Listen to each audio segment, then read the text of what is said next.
Last lecture में हमने question number 71 तक कर लिए थे। अब देखते हैं हमारा question number 72।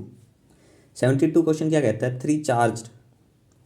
Three charge are arranged in the vertices of an equilateral triangle as shown in figure 29E6। Find the dipole movement of the combination. Combination से डाइपोल मूवमेंट निकालना है।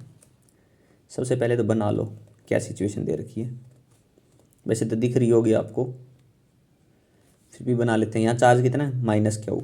यहाँ कितना है, -Q।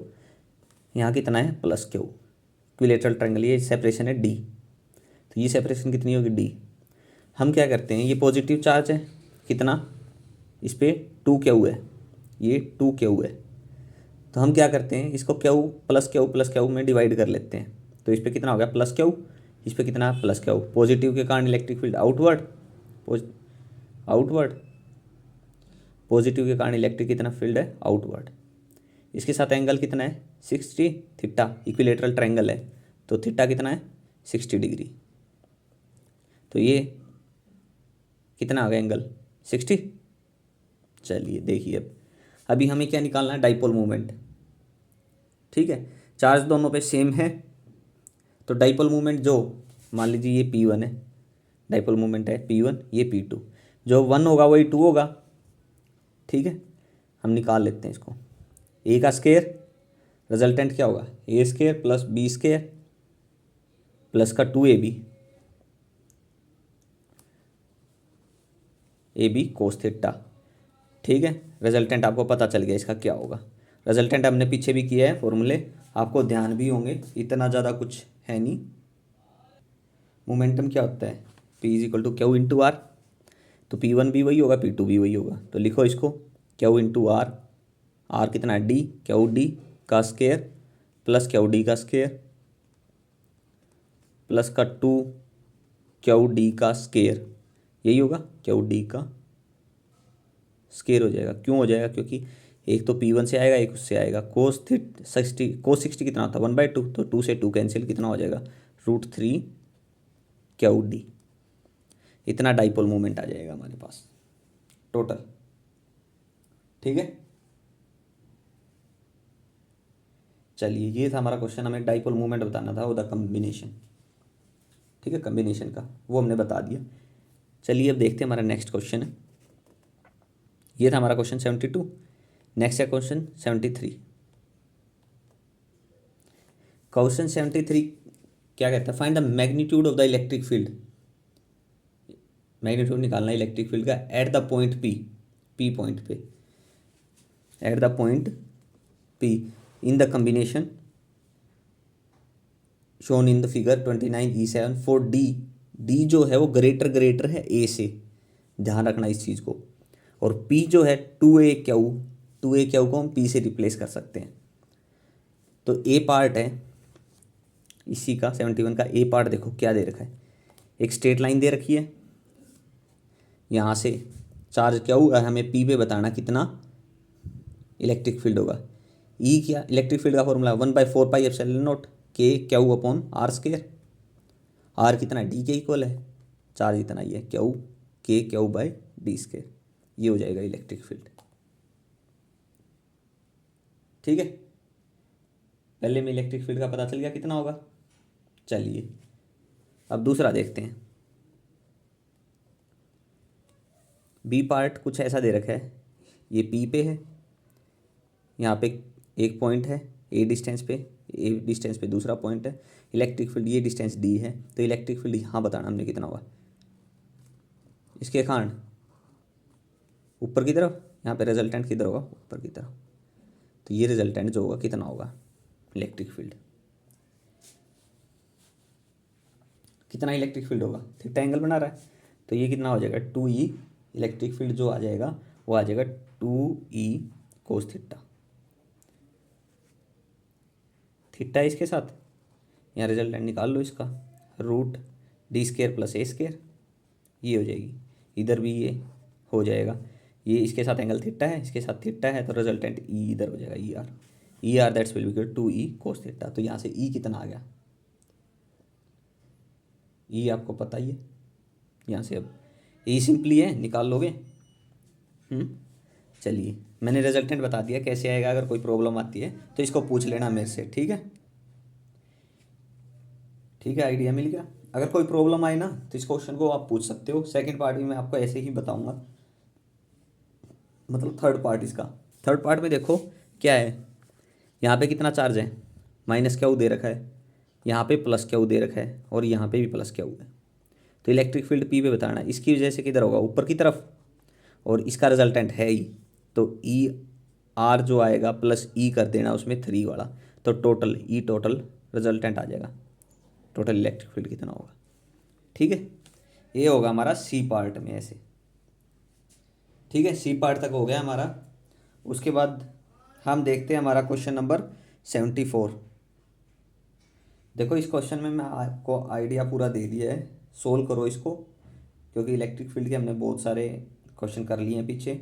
अगर कोई प्रॉब्लम आती है ना तो पूछ लेना, मैं सोल्व कर दूंगा, सेंड कर दूंगा और आपको सोल्व करके, ठीक है, कंप्लीटली।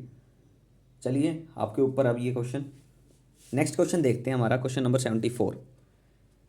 कुछ नहीं है, 2 क्वेश्चन रह गए, फटाफट ये और कर लेते हैं। 74 क्वेश्चन क्या कहता है, 2 particle carry charge minus q and plus q and having equal mass are fixed at the end of light rod of length a है to form a dipole. The rod is clamped at an end and is placed in an uniform electric field E with the axis of the dipole along the electric field. The rod is slightly tight and then released, neglecting gravity. Find the time period of oscillation. Time period of oscillation निकालो, T निकालो। Time period of oscillation, T किसके equal है, 2 पाई होता बार, 2 pi root L by जी, और G किसके equal है, A के, acceleration के। ठीक है, चार्ज दे रखा है, तो देखो सबसे पहले 2 पार्टिकल कैरी चार्ज रख रहे हैं, इक्वल मास उनका, तो फोर्स किसके इक्वल होता है, मास इनटू एक्सेलरेशन। नहीं, चार्ज पे बात करें, F is equal to q e होता है, और फोर्स किसके, मास इनटू एक्सेलरेशन के इक्वल होता है, क्यू ई हो गया। और एक्सेलरेशन क्या होगी, क्यू ई बाई एम होगी। ठीक है, क्यू ई बाई एम होगी। अब देखो यहाँ से एक्सेलरेशन आपको पता चल गई, लेंथ एल ही दे रखी है इसमें क्वेश्चन में, रोड ऑफ लेंथ ए दे रखी है, ए दे रखी है। ठीक है, उसको ए लिखना, तो ए आपको पता चल गई, ये पता चल गया, यहाँ पुट करो और टी हमारे पास आ जाएगा। ठीक है, देखो क्या आया है टी, अगर आंसर में देखें तो आएगा 2 pi root m a by q e आएगा, ये आंसर आएगा। तो यहाँ से देखो हमारे आंसर को कंपेयर करते हैं इससे, क्यू ई बाई एम, ए की वैल्यू है, पुट करेंगे तो एम ऊपर चला जाएगा, तो m l by q e आएगा, m l by q e. लेकिन मैंने बताया है रोड ऑफ लेंथ ए दे रखी है क्वेश्चन में, तो एल की जगह आप ए यूज़ करो तो हमारा आंसर यही बनेगा। ठीक है, तो टाइम पीरियड जो होगा ऑसिलेशन का हमारे पास यही आ जाएगा। ठीक है, कोई डिफरेंस नहीं होगा हमारे आंसर में और इसके आंसर में। किसी भी आंसर में कोई प्रॉब्लम आ रही है ना, कुछ गड़बड़ आ रही है या समझ नहीं आया हो कोई भी चीज़, कैसे कौन सी चीज़ पिक कर रहे हैं हम, तो आप कमेंट बॉक्स में पूछ लेना उस चीज़ को। क्वेश्चन 74 था, आप देखते हैं हमारा नेक्स्ट क्वेश्चन, क्वेश्चन 75।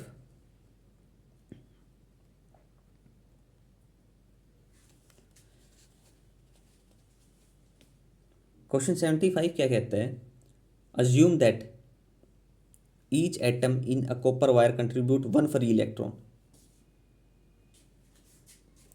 ये कह रहा है कि each atom in a copper wire contribute 1 electron, मतलब कि एक एटम है कंट्रीब्यूट करता है 1 फ्री इलेक्ट्रॉन, तो मतलब एक एटम 1 इलेक्ट्रॉन के इक्वल हो गया। ठीक है, चलिए estimate the number of free electron हो, मतलब फ्री एटम बता दो, इलेक्ट्रॉन का पता चल जाएगा। तो calculate the number of free electron in a copper wire having a mass 6.4 gram, take the atomic weight of copper to be 64 gram. Atomic weight दे रखा है, तो इसका मतलब 64 जो ग्राम है वेट, वो किसके इक्वल है, 64 ग्राम किसके इक्वल है, कॉपर 1 मोल के। ठीक है, तो 6.4 ग्राम कितने के इक्वल होगा, हमें बताना कि इसमें हैविंग अ मास ऑफ 6.4, तो 6.4 किसके इक्वल होगा, 0.1 मोल के। और 0.1 मोल कितने एटम के इक्वल है, mole, that's will be equal to, इसका मल्टीपल ऑफ है 0.1 को एवोगैड्रो नंबर से मल्टीप्लाई करो, 6 × 10⁻23। ठीक है, ये होता है उसकी वैल्यू। यहाँ से मल्टीप्लाई करेंगे तो 6 × 10⁻²² एटम आ जाएगा। तो मतलब कि एक एटम एक इलेक्ट्रॉन के इक्वल है। अगर हमारे पास इतने एटम आ गए, अगर इतने एटम आ गए तो हमारा इलेक्ट्रॉन पे कितना हो जाएगा, that's will be equal to 6 × 10⁻²² electron. ये हो जाएंगे हमारे पास। ठीक है, तो इस क्वेश्चन के साथ हमारी एक्सरसाइज कंप्लीट हो गई है। एक्सरसाइज के हर एक क्वेश्चन आ गया है हमारे पास, हर एक क्वेश्चन का सॉल्यूशन। अगर किसी क्वेश्चन में कोई प्रॉब्लम है, कोई चीज़ समझ नहीं आ रही हो, तो आप पूछ लेना। ठीक है, चलिए देखते हैं अब हमारे ऑब्जेक्टिव सॉल्व कर लेते हैं और इस चैप्टर को आज फिनिश कर देते हैं इसी लेक्चर में। चलिए ऑब्जेक्टिव उठा लेते हैं हम फटाफट। देखिए ऑब्जेक्टिव,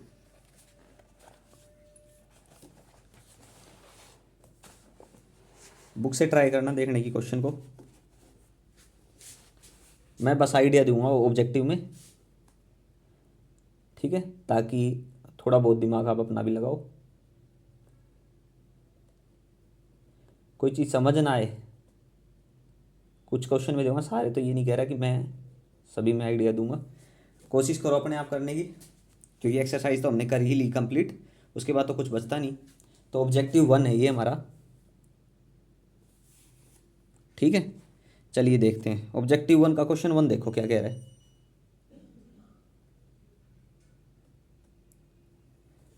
देखो क्वेश्चन 1 है, इसमें देखो पॉजिटिव चार्ज के कारण इलेक्ट्रिक फील्ड आउटवर्ड होता है। तो मतलब जो कर ज़्यादा होगा वहाँ इलेक्ट्रिक फील्ड ज़्यादा होगा।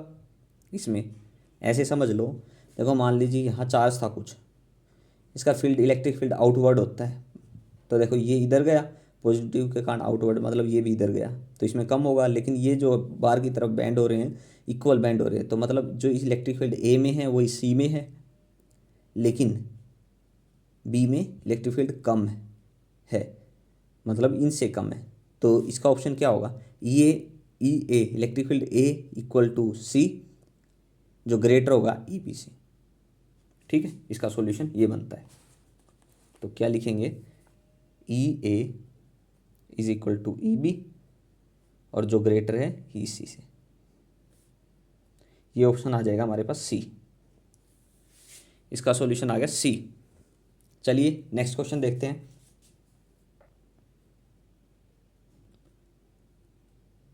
क्वेश्चन सेकंड क्या कह रहा है, देखो question second soon low. When the separation between two charge is increased, the electric potential energy of the charge. क्या कह रहा है, दो सेपरेशन बिटवीन टू चार्जेस, एक चार्ज है दूसरा चार्ज यहाँ है, एक चार्ज ए पे है एक चार्ज बी पे है। हमें नहीं पता ये पॉजिटिव है या नेगेटिव है, ये भी नहीं पता पॉजिटिव या नेगेटिव है। मान लीजिए दोनों पॉजिटिव है, तो क्या होगा, इंक्रीज होगी, दोनों एक दूसरे को रिपेल करेंगे, पोटेंशियल एनर्जी इंक्रीज। ठीक है, और एक पॉजिटिव एक नेगेटिव दोनों एक दूसरे को अट्रैक्ट करेंगे। देखो सीधी सी बात है, उस चीज़ को छोड़ दो, सब चीज़ों को छोड़ दो। पोटेंशियल क्या होता है, के क्या वो अपन आर। मान लीजिए ये हमारा पोटेंशियल है, सीधे किस पे डिपेंड करती है, सारी चीज़ आर पे डिपेंड करती है। चार्ज तो फिक्स है ही, चार्ज भी नहीं पता तो वैसे तो मैं, चार्ज तो पॉजिटिव और नेगेटिव चार्ज तो सेम होता है, उसकी वैल्यू क्या होती है आपको पता ही है। ठीक है, मैग्नीट्यूड में। तो देखो सारी चीज़ पोजीशन पे है, लेकिन अगर दोनों पॉजिटिव हैं तो पोजीशन क्या हो जाएगी, ज़्यादा हो जाएगी। अगर नेगेटिव हैं तो क्या हो जाएगी, कम हो जाएगी। तो इसका मतलब ये पोटेंशियल है, पोटेंशियल एनर्जी निकाल सकते हैं। पोटेंशियल एनर्जी मतलब वर्क, तो इसको पोटेंशियल को 4 से और मल्टीप्लाई कर लो बस। आर में तो कोई चेंज नहीं आया। तो ये सब पोजीशन पे डिपेंड करता है, इनमें रिपल्सन है या अट्रैक्शन है, तो दोनों चीज़ हो सकती है। में इंक्रीज भी हो सकता है और डिक्रीज भी हो सकता है। तो option D is the answer, D हमारा आंसर आ जाएगा इससे। ठीक है, मेन रीज़न क्या है इसके पीछे, हमें चार्ज का नहीं पता, दोनों पॉजिटिव है नेगेटिव है। ठीक है, चलिए अगला देखिए। If a positive charge, if a positive charge is shifted from a low potential region to a high potential region, the electric potential energy increase, decrease, remain the same, may increase or decrease. देखो charge कौन सा है, positive, shift from low potential से कहाँ shift हो रहा है, high potential energy पे। तो देखो थर्ड है जो पोटेंशियल, क्या होता है, पोटेंशियल होता है वर्क अपॉन में चार्ज। ये एनर्जी है, ये क्या पोटेंशियल एनर्जी मान लेते हैं। पोटेंशियल एनर्जी किस पे डिपेंड करती है, पोटेंशियल पे। कैसे, डायरेक्टली डिपेंड होगी अगर पोटेंशियल एनर्जी इंक्रीज हो रही है, नहीं, पोटेंशियल अगर इंक्रीज हो रहा है तो पोटेंशियल एनर्जी क्या होगी, इंक्रीज होगी। तो ऑप्शन ए हमारा आंसर है। यहाँ से देख लो वर्क पोटेंशियल के डायरेक्टली प्रोपोर्शनल है, इससे देख लो अब आंसर क्या आएगा। ठीक है, रिलेशन से डायरेक्ट चेक करो। क्वेश्चन थर्ड क्वेश्चन था। ठीक है, देखो नेक्स्ट क्वेश्चन देखते हैं अब।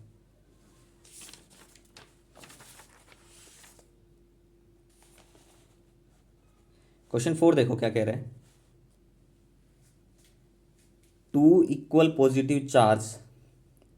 Positive are kept at point a and b, the electric potential at the point between a and b, electric potential at the point between a and b is studied while moving from a to b, the potential decrease then increase. Question 4 का answer होगा D. अब देखो question 4 का जो answer है D, कैसे होगा, देखो ए और बी। ठीक है, अब देखो यहाँ कोई पॉइंट है एक, क्या है पोटेंशियल एनर्जी, पोटेंशियल क्या है, सबसे पहले वी देखो कि क्या हुआ अपॉन आर मान लीजिए। ठीक है, क्या हुआ, क्या टू अपॉन आर, यहाँ है पॉइंट चार्ज। ठीक है, एक ले लिया हमने। तो देखो यहाँ पोटेंशियल एनर्जी क्या होगी, ज़्यादा आगे गए, जैसे जैसे डिस्टेंस बढ़ती जाएगी तो पोटेंशियल एनर्जी क्या होगी, कम होती जाएगी। तो ज़्यादा थी, कम होती गई, कम होती गई, कम होती गई, ऐसे होगी। ठीक है, ऐसे कम होती जाएगी। लेकिन एक पॉइंट आएगा, इक्विलिब्रियम पॉइंट, मान लीजिए यहाँ आ गया सेंटर पे, इक्विलिब्रियम पॉइंट आ गया जहाँ पे पोटेंशियल क्या हो जाएगी, दोनों पे सेम। उसके बाद क्या होगा, उसके बाद जैसे जैसे बी से देखेंगे हम तो क्या होगा, इधर बी की तरफ जाती जाएगी तो क्या होगी, पोटेंशियल क्या होती जाएगी, इंक्रीज होती जाएगी। ठीक है, ऐसे आ जाएगा इसका ग्राफ, पोटेंशियल और ये डिस्टेंस एक्स। ठीक है, ऐसे टाइप का क्वेश्चन किए हैं हमने एक्सरसाइज में, जहाँ इक्विलिब्रियम पॉइंट की बात कर रहे थे। स्टार्टिंग के कुछ क्वेश्चनों में हमने किया था ये चीज़, जहाँ इलेक्ट्रिक फील्ड एट डिस्टेंस, जहाँ पोटेंशियल सेम हो हर जगह। ठीक है, और डिस्टेंस निकालते थे हम, ऐसे टाइप के बहुत क्वेश्चन किए हमने। ठीक है, इसलिए डायरेक्ट मैंने बताया है। अब इस चीज़ को कुछ अज्यूम करके भी सॉल्व करके देख सकते हो, क्या होगा क्या नहीं होगा, चेंज कर करके डिस्टेंस। ठीक है, लेकिन मैंने लॉजिक आपको बता दिया है कैसे क्या हो रहा है इसके अंदर। ये था हमारा क्वेश्चन नंबर 4। ठीक है, क्वेश्चन 5 देखो, द इलेक्ट्रिक फील्ड कितना होगा, electric field at the origin, electric field at the origin is along the positive x axis. देखो भाई, क्या एक सर्कल बना रखा है एक तरह से, ये कहाँ करें, इसको ऊपर कर लेते हैं। चलो क्वेश्चन 5 देखो, यहाँ पे क्वेश्चन 5 खराब तो नहीं हो रही वीडियो, नहीं, चलो थोड़ा एडजस्ट करो। कहाँ पे पोटेंशियल मिनिमम होगा ये बताना है। ये मान लीजिए एक सर्कल बना रहा है ये पूरा, मान लीजिए एक सर्कल बन गया यहाँ पे, ये पॉइंट है ए, बी, नहीं बी भी पॉजिटिव हो तो ऊपर लो, बी, सी और डी पॉइंट दे रखे ना मैंने, उसके अकॉर्डिंग लिया। ए पॉइंट है हमारे पास ए और 0, बी पॉइंट है हमारे पास 0 ए, सी पॉइंट है माइनस ए 0 और डी पॉइंट है हमारे पास 0 माइनस ए। अब देखो electric field at the origin is along the positive x axis, electric field है इधर, इधर हमारे पास इलेक्ट्रिक फील्ड है एक्स एक्सिस में, वाई एक्सिस में कुछ नहीं है, ध्यान रखना, ठीक है।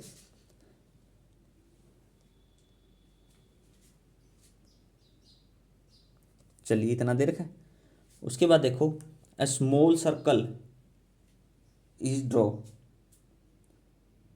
Out of the point on the circle, the potential is minimum. इतना बताओ पोटेंशियल मिनिमम किस पॉइंट पे होगा, ए पे, बी पे, सी पे, डी पे, की पे, किस पॉइंट पे हमारा पोटेंशियल मिनिमम होगा। देखो हमारे पास एक रिलेशन है, ई इज इक्वल टू माइनस का D we upon D R होता है, माइनस वी अपॉन आर ले लेते हैं। तो वी पोटेंशियल क्या होगा, माइनस का ई डॉट आर, डॉट का मतलब E R cos theta, theta पे डिपेंड कर रहा है। अब देखो इधर ही फील्ड है, इधर ही डिस्प्लेसमेंट है, एंगल कितना होगा, जीरो, कोस जीरो कितना होता है 1, तो माइनस ई आर हो जाएगा यहाँ पे पॉइंट ए पे हो गया इतना।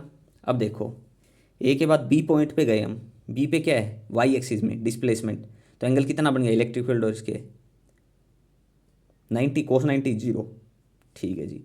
ऊपर वाले पे गए बी पॉइंट पे, यहाँ एंगल कितना है इसके साथ 90, तो कितना हो जाएगा जीरो। तो देखो इस डायरेक्शन में रहेगा सिर्फ कितना, माइनस ई आर, लेकिन एक्स एक्सिस में तो ये भी है सी पॉइंट भी, तो सी पे कितना होगा वो देखो, डिस्प्लेसमेंट इधर है, इलेक्ट्रिक फील्ड इधर है, तो कितना एंगल होगा 90 डिग्री, कितना एंगल होगा 180, नेगेटिव एक्स एक्सिस है तो कितना आ जाएगा, तो एंगल बता रहा है उसके अपोजिट डायरेक्शन में, तो साइन की कोई ज़रूरत नहीं उसका उठाने की। तो कोस 180 क्या होता है ना, कितना हो जाएगा पॉजिटिव, तो वी किसके इक्वल आ जाएगा, ई आर के इक्वल आ जाएगा, ई डॉट आर के इक्वल आ जाएगा। तो मिनिमम कौन सा होगा, पॉइंट ए पे आंसर आ जाएगा ए, पॉइंट ए, पॉइंट जो ए पोजीशन है ना ये ठीक है यहाँ, ठीक है। चलिए ये था हमारा क्वेश्चन नंबर 5। देखो किसी भी क्वेश्चन में कोई प्रॉब्लम हो ना, तो मैं बार बार कहता हूँ पूछो। चलिए 6th क्वेश्चन देखते हैं। If a body is charge by rubbing its weight क्या होगा, बताओ। अगर मैंने एक बॉडी को, चार्ज है, if a body is charge by rubbing, रब किया उसको, एक दूसरे से रगड़ा, तो उस पर चार्ज आ गया, तो उसका वेट में क्या फ़र्क पड़ेगा ये बताना है, क्या होगा। भाई कुछ भी हो सकता है, मे इंक्रीज हो सकता है स्लाइटली और मे डिक्रीज स्लाइटली। मान ले चार्ज आया है तो एक से दूसरे की तरफ ट्रांसफ़र हुआ है तो हमें नहीं पता उसने चार्ज, ठीक है, सीधी सी है, चार्ज आया है गया है तो मतलब स्टेबल स्टेट तो नहीं रही, तो क्या हो सकता है, इंक्रीज भी हो सकता है डिक्रीज भी हो सकता है। तो हम क्या कह सकते हैं, मे इंक्रीज और decrease, decrease slightly, decrease slightly, तो ऑप्शन डी हमारा आंसर होगा, डी जो है वो हमारा आंसर हो जाएगा बुक के अकॉर्डिंग, ठीक है। चलिए नेक्स्ट क्वेश्चन देखते हैं। N electric dipole is placed, एक इलेक्ट्रिक डाइपोल है, is placed in a uniform electric field, uniform electric field में रख दिया, the net electric force on the dipole. एक डाइपोल है जिसके ऊपर चार्ज है, ठीक है, अगर इलेक्ट्रिक फील्ड में रखेंगे तो चार्ज सरफेस पे हो जाएगा, फील्ड पे कितना रहेगा, नेट इलेक्ट्रिक फोर्स कितना रहेगा, जीरो, ऑलवेज जीरो फील्ड के अंदर। मतलब सीधी सी बताओ, इलेक्ट्रिक डाइपोल पे यूनिफॉर्म इलेक्ट्रिक फील्ड में नेट इलेक्ट्रिक फोर्स कितना होगा, जीरो होगा, ठीक है। 7th का ए, ठीक है।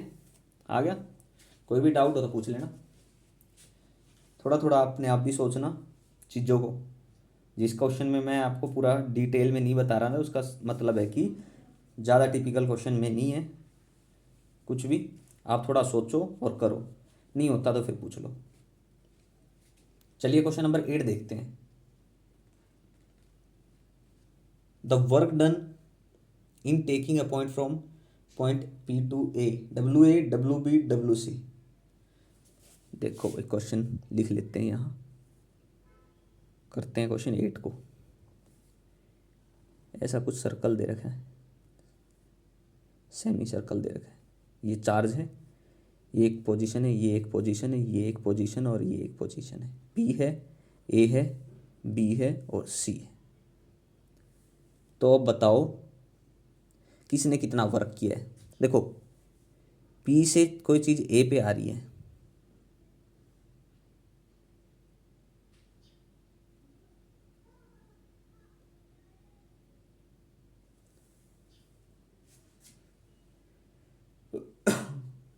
देखो भाई क्वेश्चन क्या कह रहा है। Work done in taking a point charge from p to a, p से ए ले जाने में कितना वर्क किया है, डब्ल्यू ए। देखो वर्क क्या होता है, force into displacement, F dot S. ठीक है भाई।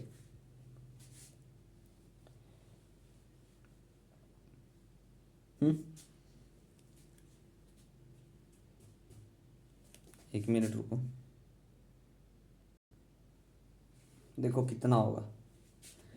मेरे को लग रहा है इसका आंसर होगा same, W A is equal to W B is equal to W C और W C is equal to W A, मतलब तीनों इक्वल होंगे। देखो यहाँ से यहाँ गया, एंगल कितना है, 0, तो ये हो गया। अब यहाँ से ए से बी गया है, इसके बीच ए से बी के बीच कितना एंगल है, 90, तो कोस 90 कितना होता है, 0। और बी से फिर सी जाएगा तो इसमें भी कितना एंगल आ रहा है, 90, तो कितना हो जाएगा, 0।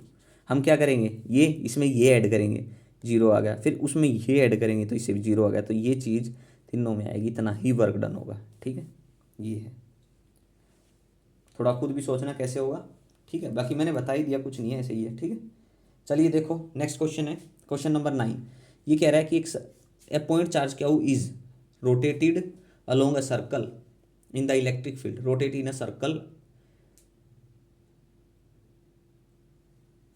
Generated by another point charge क्या हो, सर्कल में रोटेट की है। ठीक है, तो वर्क कितना डन होगा by the electric field on the rotating charge in one complete revolution में। तो वर्क क्या होता है, फोर्स इंटू डिस्प्लेसमेंट, डिस्प्लेसमेंट कितनी होगी, जहाँ से स्टार्ट हुआ वहीं आ गया सर्कल होने के बाद, तो डिस्प्लेसमेंट 0, तो फोर्स कितना मतलब वर्क कितना होगा, 0, तो ए आंसर हो जाएगा क्वेश्चन 9 का ए।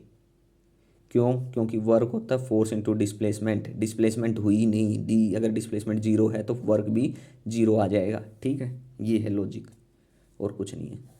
ठीक है, चलिए ये था हमारा ऑब्जेक्टिव 1। कोई डाउट है तो पूछ लेना। ऑब्जेक्टिव 2 देख लेते हैं फटाफट। अब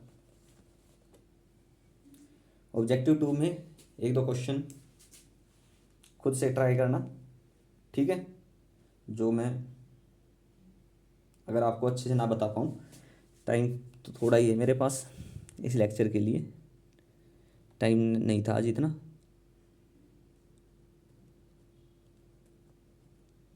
चलिए कोई नहीं, जितना भी टाइम उसका यूज़ करते हैं। फर्स्ट हो गया ऑब्जेक्टिव, सेकंड देखते हैं अब।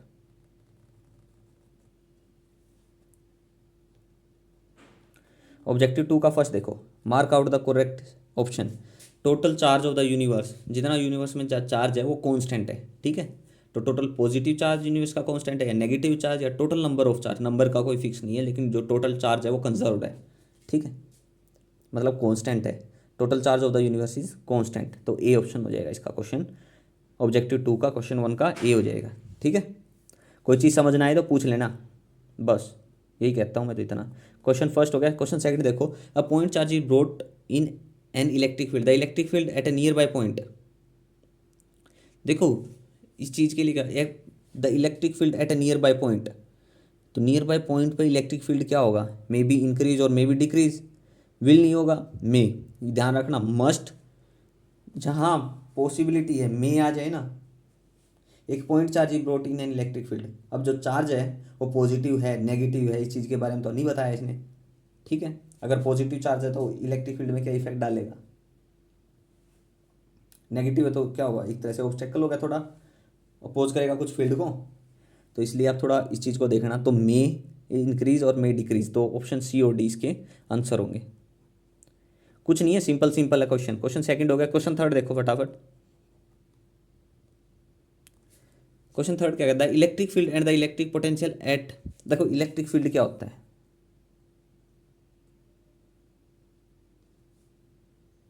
ई क्या होता है, मैंने इसका d we upon D r. अगर ये कांस्टेंट है, मान लीजिए कह रहा है कि पहला if E is equal to zero V must be zero, नहीं नहीं होगी। If V is equal to zero E must be zero if V zero, किसने कहा, नहीं हो सकता। If E not equal to zero, अगर ई जीरो है तो V can not be zero, नहीं। If V not equal to zero E can not be zero, नहीं। तो नन ऑफ द अबव है इसका आंसर, ठीक है। इस क्वेश्चन को खुद पढ़ो, खुद देखो क्या चीज़ है। देखो मैं तो बता दूंगा आखिरी में, फाइनली मैंने तो बताना ही है, अगर आप नहीं बता पाए तो चेक करना अपने आप, अगर ना मिले सॉल्यूशन तो मेरे से पूछ लेना कमेंट में, ठीक है। 4 सारे क्वेश्चन इसलिए नहीं बताता कि थोड़ा बहुत दिमाग तो अपना भी लगाओ। अब अगर ना समझ में आए तो क्वेश्चन मेंशन कर देना, बस कौन सा क्वेश्चन है कमेंट में, मैं भेज दूंगा आपको, या पर्सनली बता दूंगा मैसेज करके, जैसा भी कहोगे। सेंड करने की बोलोगे तो ग्रुप में सेंड भी कर दूंगा। चलिए क्वेश्चन 4 देखते हैं। The electric potential decrease uniformly from 120 volt to 80 volt, तो चेंज कितना आया है 40 का, डिस्प्लेसमेंट कितनी है फाइनल माइनस इनिशियल, तो 2, तो 220 आ गया, 20 वोल्ट, 20 वोल्ट पर सेंटीमीटर, ठीक है, ये आ गया इलेक्ट्रिक फील्ड। तो ऑप्शन देखो, must be equal to 20 volt, may be equal, हाँ हो सकता है, मे बी ग्रेटर देन या मे बी लेस देन, क्या होगा बताओ। देखो इतना तो आ ही रहा है, इसे कम तो हो नहीं सकता, ज़्यादा ही हो सकता है, मे बी ग्रेटर देन, इससे ज़्यादा हो सकता है, ठीक है। तो ऑप्शन बी और सी इसके आंसर हो गए, बी और सी हो गए, ठीक है। क्वेश्चन 4 हो गया। क्वेश्चन 5 देखो, which of the flowing quantity do not depend on the choice of zero potential और जीरो पोटेंशियल एनर्जी। देखो पोटेंशियल एट अ पॉइंट, कौन सी क्वांटिटी डिपेंड नहीं करती जीरो पोटेंशियल, मतलब जीरो पोटेंशियल मतलब रेफरेंस पॉइंट। अब देखो पोटेंशियल डिफरेंस निकालना है तो एक पोटेंशियल होगा और दूसरा होगा, हमें रेफरेंस पॉइंट का कोई लेना देना नहीं है, फाइनल माइनस इनिशियल करते हैं हम, ठीक है। पोटेंशियल एनर्जी क्या होगी, चेंज कितना होगा, फाइनल माइनस इनिशियल कितना चेंज होगा, उस वे से हम एनर्जी निकाल सकते हैं। पोटेंशियल एट अ पॉइंट, मान लीजिए इस पॉइंट पे कितनी पोटेंशियल हो गई, तो इसके लिए हमें रेफरेंस पॉइंट चाहिए, क्योंकि उसके बीच में पोजीशन डिस्प्लेसमेंट कितनी है, ठीक है, वो चाहिए, इसके बीच में सेपरेशन कितनी है। तो इसलिए ऑप्शन बी और डी इसके आंसर हो गया, आंसर बी और डी होंगे इसके, ठीक है। और एक ऑप्शन कौन सा रह गया, सी रह गया ना, उसका और बता दे, potential energy of 2 charge point, potential energy बतानी है हमें 2 चार्ज पॉइंट पे, मान लीजिए कि यहाँ एक यहाँ, तो उसके लिए रेफरेंस पॉइंट चाहिएगा हमें, ठीक है, कहीं भी है, मान लीजिए कि यहाँ है एक, उसके लिए रेफरेंस पॉइंट चाहिए, कहाँ पे कितनी एनर्जी होगी, इसके लिए कितनी डिस्टेंस है, कितना सेपरेशन है, सेपरेशन तो इंपॉर्टेंट है, तभी रेफरेंस उसी के अकॉर्डिंग लेंगे ना। चलिए क्वेश्चन 5 हो गया। क्वेश्चन 6 देखो फटाफट। क्वेश्चन 6 है, an electric dipole is placed in an electric field generated by a point charge. देखो ये क्वेश्चन मैं आप पे छोड़ता हूँ, इसका answer the torque on the dipole due to the field में बी जीरो, ये होगा, डी ऑप्शन होगा क्वेश्चन 6 का, डी। टाइम नहीं है यार मेरे पास, तो इसलिए थोड़ा देख लेना क्वेश्चन इसको। 7 देखो, ना है तो बता देना, किसी को भी थोड़ा बहुत दिमाग लगा लेना बस, ज़्यादा इसमें कुछ भी नहीं है, सिंपल बता रखा, फॉर्मूला देखो, रिलेट करो इन चीज़ों को, और कुछ नहीं है। A proton and an electron are placed in a uniform electric field, एक प्रोटॉन है और एक इलेक्ट्रॉन है, are placed in an uniform electric field, कोई यूनिफॉर्म इलेक्ट्रिक फील्ड है, उसमें एक प्रोटॉन और इलेक्ट्रॉन रखा है।